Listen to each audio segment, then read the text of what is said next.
Bir xillik taomdan zerikkanlar uchun bugun noodatiy taom. Taomimizni birinchi bo'lib qo'ziqorinli qaylasini tayyorlashdan boshlaymiz. Piyozni mayda kubik shaklda to'g'rab olib, qizib turgan sariyog'da yaxshilab qovurib olamiz. Ustidan xohlagan ziravorlarimizni sepib olamiz. Keyin esa shampinyonlarimizni maydalab olib, qizib turgan piyozimiz ustidan yaxshilab qovurib olamiz. Suvlari ketguncha yaxshilab qovuramiz.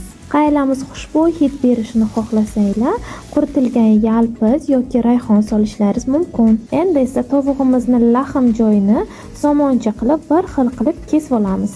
Maydalab olgan tovug'imizni universalniy priprava, chesnochniy priprava, murch va tuzlab yaxshilab aralashtirib olamiz. Va qizib turgan yog'imizda ikki tomonni chiroyli qilib qizartirib olamiz.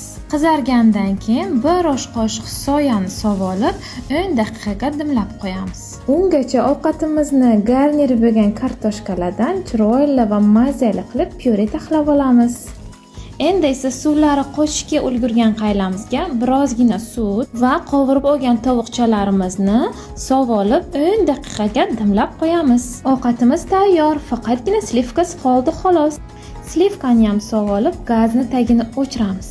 Mana bir pas deganda mazali va noodatiy ovqatimiz ham tayyor.